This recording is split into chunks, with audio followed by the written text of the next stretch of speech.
Has anybody here seen my old friend Abraham? You're 8 years old, maybe 9.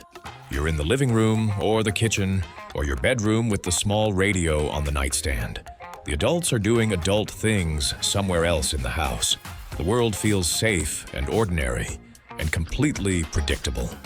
And then a song comes on, and something in it reaches right past all of that safety and ordinary and touches something you didn't even know was there.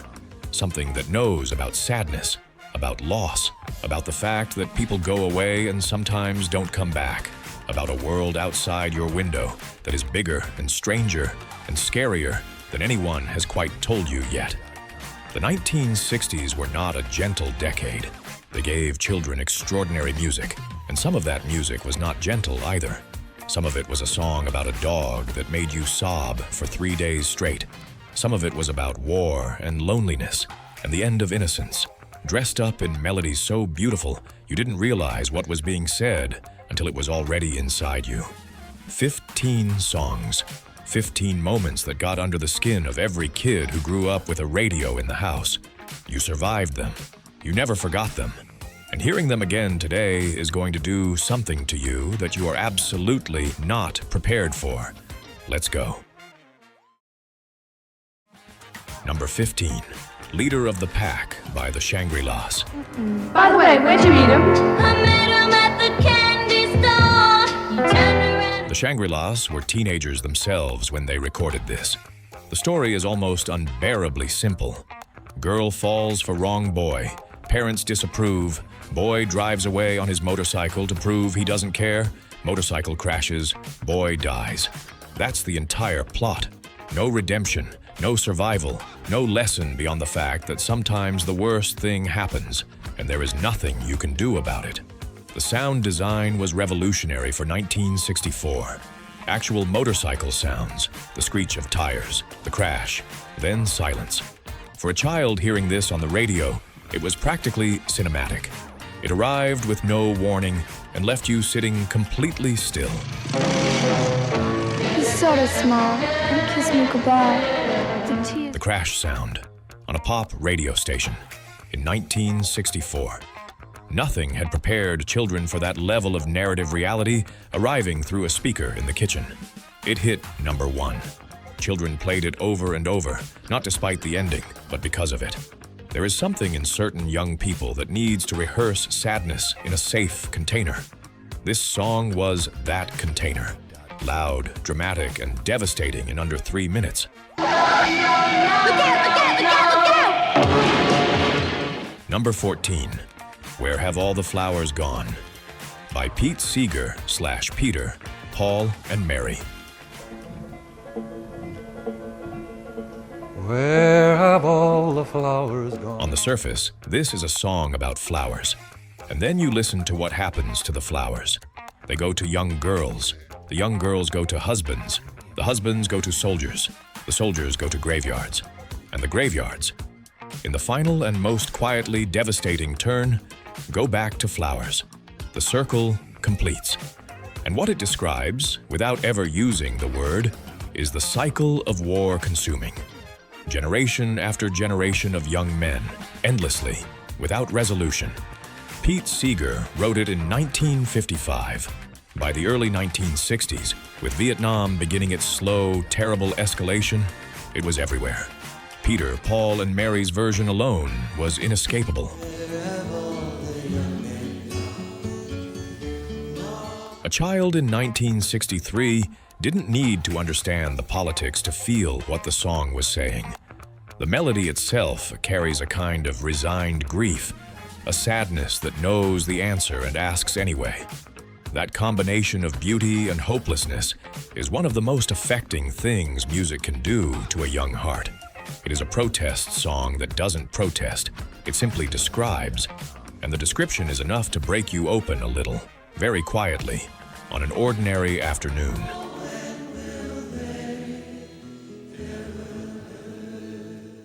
Number 13, Patches by Dickie Lee. Down by the river that flows by the... Patches is about a boy who loves a girl from the wrong side of town. They are kept apart by class and family disapproval, the oldest story in the world, told in the plainest possible language. And then, at the end, Patches drowns herself in the river, and the boy, unable to live without her, follows. 2 deaths. Young people. No one saved. No redemption offered. It hit number 6 in 1962. It was played on afternoon radio. Children heard it while doing homework.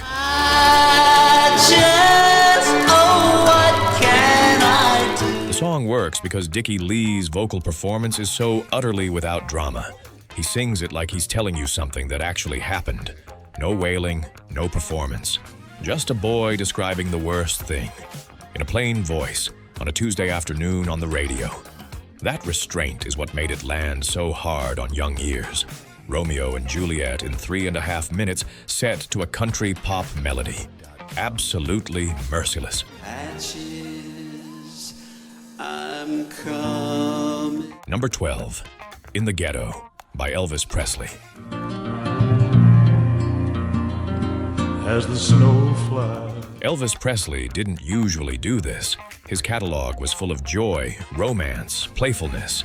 He was the king of rock and roll, not a man typically associated with stark social commentary. And then in 1969, he recorded a song written by Mac Davis about a child born into poverty in Chicago.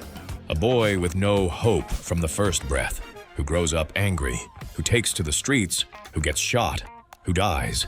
And as he dies, another child is born into the same cycle in the same place. The ending circles back to the beginning. Nothing changes. Nothing is solved. The song offers no comfort. She don't need us another hungry mouth to feed in the ghetto. Coming from Elvis, whom children associated with fun, with movies, with Hound Dog, this song was a genuine shock. It used the most trusted, beloved voice in pop music to describe something real and terrible and unresolved. That mismatch between the familiar comfort of the voice and the weight of what it was saying hit young listeners somewhere completely unexpected. It reached number 3. Critics called it a career rebirth. Children called it the song that made them think for the first time. Now take a look at you and me. Are we too blind to see? Number 11, Teen Angel by Mark Dinning.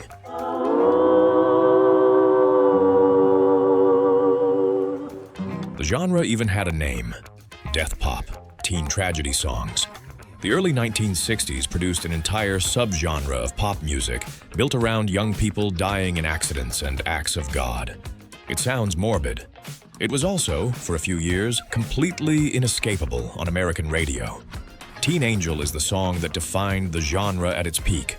A teenage couple's car stalls on a railway crossing. They escape. The girl goes back to retrieve his high school ring, the song tells us. And the train comes. She went back for a ring. That detail is what destroyed children, not the crash. The reason for the crash. The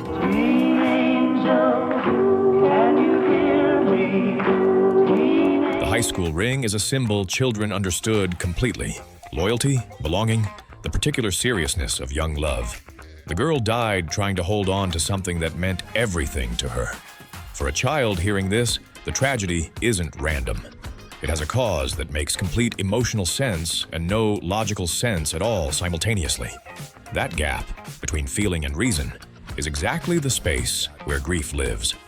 Teen Angel put children inside that gap at full volume on a Tuesday afternoon on the radio.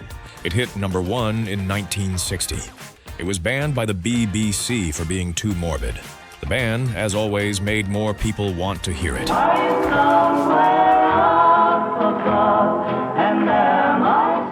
Number 10, Ode to Billy Joe by Bobby Gentry.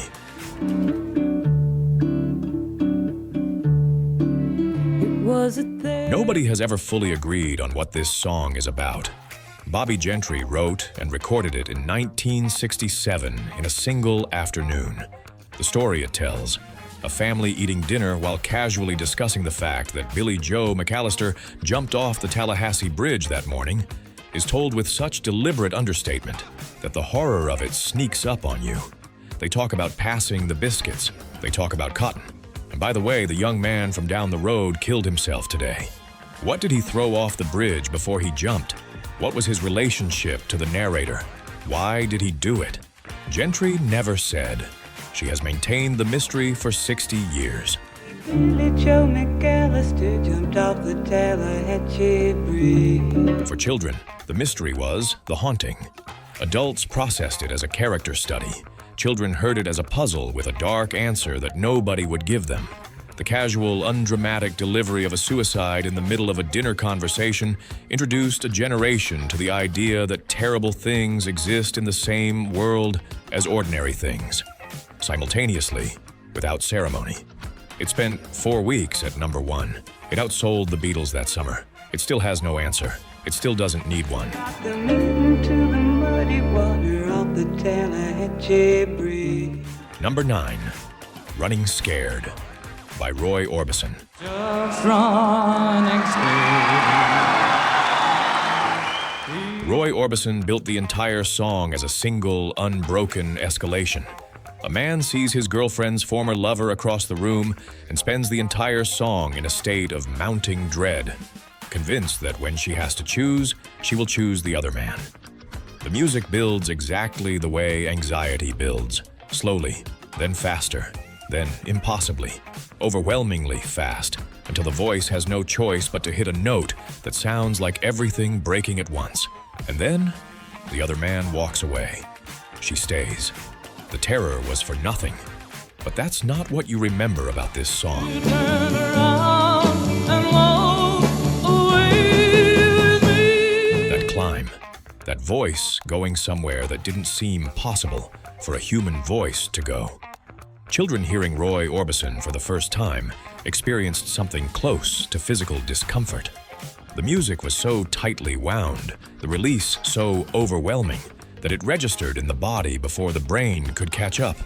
It felt like something was about to break, and then it did. And you were never quite the same about music after that. It hit number 1 in 1961. No one who heard it forgot the feeling of that final note arriving. So sure of himself, he let in the Number 8, Eve of Destruction, by Barry Maguire. The Eastern world. This song was banned. Several radio stations refused to play it. The argument was that it was too negative, too inflammatory, too likely to upset young listeners. This was 1965. The Vietnam War was escalating. The civil rights movement was in the streets. President Kennedy had been shot 2 years earlier. The world, as seen by a child watching the evening news with their parents, was genuinely frightening. And Barry Maguire arrived on pop radio, the place that was supposed to play love songs and dance music, and listed every single terrifying thing about the current moment in a voice that didn't soften any of it. Selma, Red China, Hate in Your Heart, the button that ends everything. Old enough to kill, but not for voting. You don't believe in war. Children were not supposed to know about these things, or rather, adults hoped they didn't know. But children always know more than adults think. And when a song arrived that named every fear that was circling the household at night and put it into words on the radio, it confirmed something that young people had been picking up from fragments. The world is genuinely in danger. This is real. And here it is, on the same station that plays the Beatles. It hit number 1 despite the bans. Maybe because of them. Some things cannot be silenced by refusing to say them. Me over and over and over again, my friend. Number 7, Puff the Magic Dragon, by Peter, Paul, and Mary.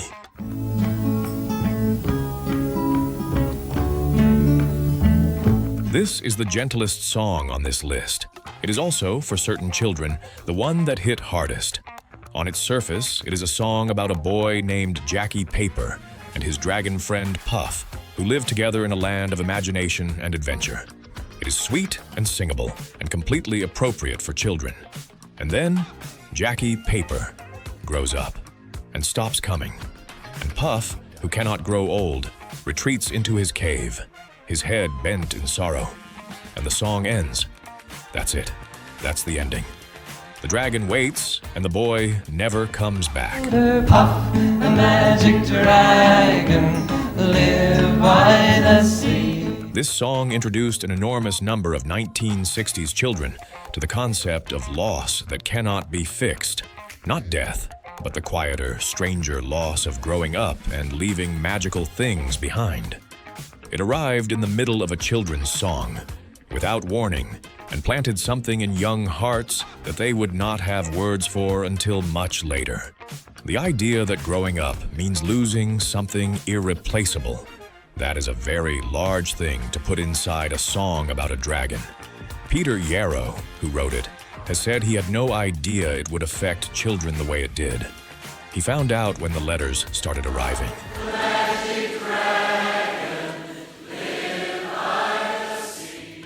Number 6, The End of the World by Skeeter Davis. Why does the sun go on shining? Skeeter Davis wrote this song in the immediate aftermath of grief. Her best friend and singing partner, Betty Jack Davis, died in a car accident in 1953. Skeeter survived.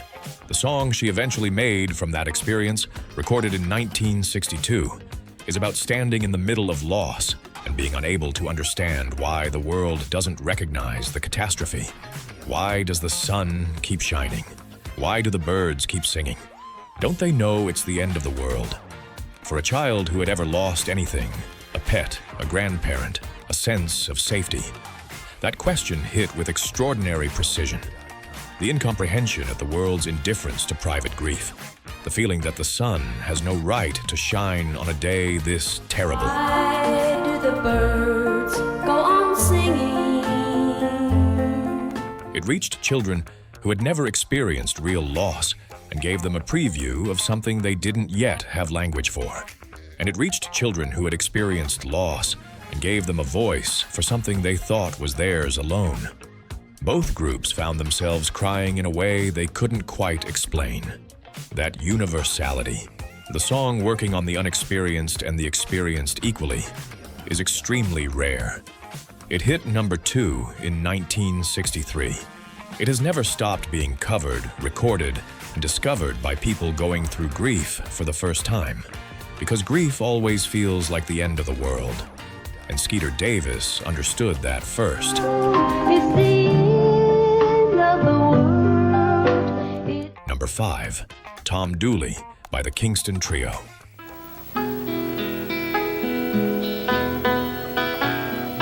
The melody is so catchy that generations of children sang along without fully processing what they were singing.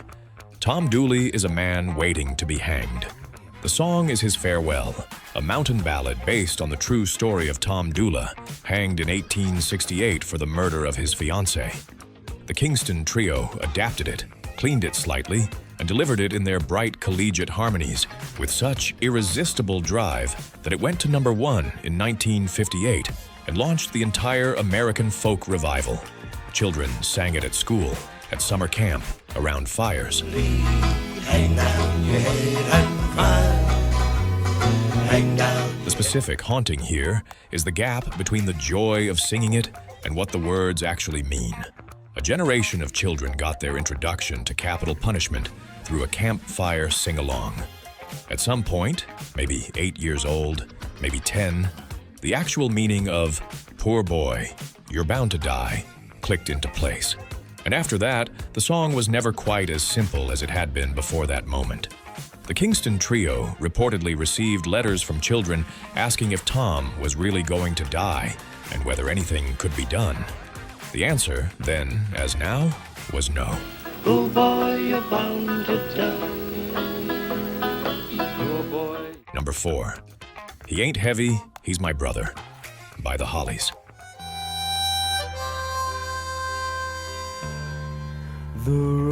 Some songs traumatize by fear, some traumatize by sadness, and some traumatize by being almost too beautiful, by expressing something so clearly and fully that hearing it opens something in you that you didn't know needed opening. He Ain't Heavy, He's My Brother is about unconditional loyalty. A man carrying his brother, literally or otherwise, with no resentment, no self-pity, only love.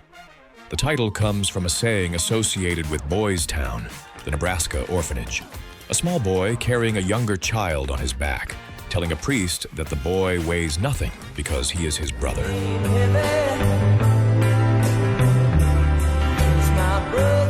Children who had siblings heard this song and felt something simultaneously proud and frightened.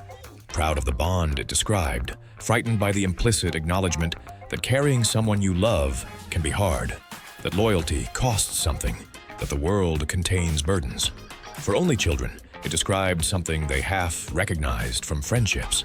For children with troubled family situations, it was a vision of something they wanted and weren't sure they had. It reached number 7 in 1969. It was used in films, memorial services, and moments of collective grief for decades afterward, because it describes something real about love, about the particular weight and weightlessness of caring for someone. And once you've heard it, it stays.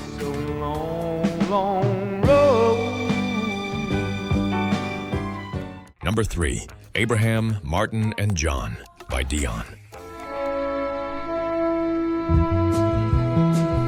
This song was released in 1968. To understand what that means, you need the year. In April 1968, Martin Luther King Jr. was assassinated in Memphis. In June, Robert Kennedy was assassinated in Los Angeles, 2 months apart. Both men had already lost President Kennedy 5 years earlier, in 1963. Dion DiMucci was not a folk singer or a protest artist. He was a rock and roll singer from the Bronx, famous for Runaround Sue and The Wanderer. When he recorded this song, written by Dick Holler about Lincoln, Martin, John Kennedy, and Bobby Kennedy, it was an act of genuine grief, not a career move. See my old friend John, can you tell me? Children in 1968 had grown up with John Kennedy as their president. Many had been alive for his assassination and had watched their parents cry. King and Bobby Kennedy in the same year on top of that was too much for adults to process, let alone children. This song arrived and named all of it at once. 4 men gone, all of them too young, all of them asking where they went. For a child, the question in the chorus, "Has anybody seen my old friend?" was unanswerable in a way that settled in the chest and stayed there. It reached number 4. Dion has said he still cannot sing it without feeling the weight of the year it came from. That weight transferred directly into the children who heard it. It never fully lifted. Soon it's gonna be one day. Number 2, Old Man River by Various. There's an old man called the Mississippi that's... Paul Robeson's voice is one of the most extraordinary sounds ever recorded. It is not just deep. It is weighted with something that children could feel without being able to name. A sorrow and a dignity that seemed to come from somewhere larger than one person. Old Man River is a song from the 1927 musical Showboat, written by Jerome Kern and Oscar Hammerstein II. It is sung by a dock worker named Joe, a black man watching the Mississippi River while white men come and go and his people sweat and strain, body all aching and racked with pain. The river doesn't care. It just keeps rolling. While everything around it suffers and changes and breaks, the river keeps moving.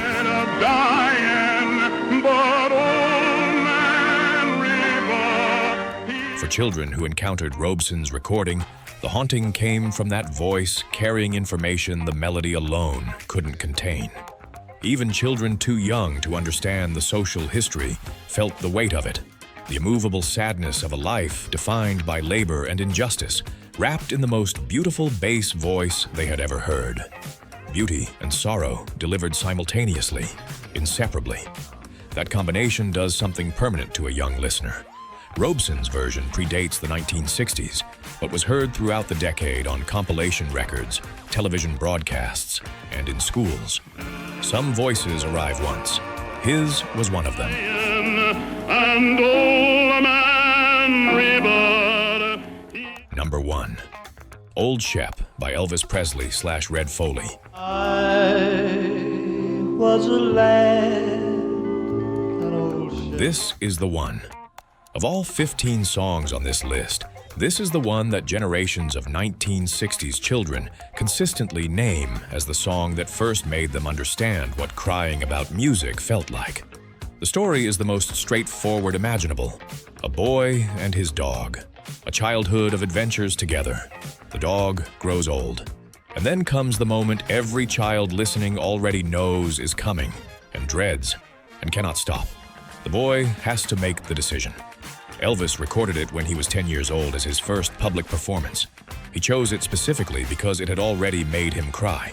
He wanted to sing the song that hurt. The boy and his dog, we were both full of fun. Dogs are children's first experience of unconditional love outside their family. Old Shep takes that love, shows it aging, and then requires the child listening to sit with the hardest truth available to a young heart. That loving something does not protect it. That things end. That you will at some point be asked to let go of something you cannot imagine living without. Elvis sang that truth when he was 10 years old, from experience, and every child who heard it recognized it immediately in the oldest part of themselves. There is no resolution. There is no comfort. There is only the song doing what the best sad songs do, holding the feeling until you're ready to put it down. 60 years later, it still works. It will always work, because the feeling it describes never goes away. Fast it rolls, oh Chevy. 15 songs. 15 moments that reached past the safety of childhood and showed something true about the world. Not one of them was trying to be cruel. Not one of them meant to send a child to bed with something new and heavy in their chest. They were just honest about loss and war and grief and the things that end. About the way beauty and sorrow live inside the same melody, sometimes in the same breath. And the children who heard them when they were still young enough to feel everything without armor. Those children grew up carrying something inside them that is very hard to describe. A kind of knowledge, not learned, felt. You know what we're talking about. You felt it too. Tell me in the comments which one got you first and which one still gets you now. Subscribe, because next time we go even deeper.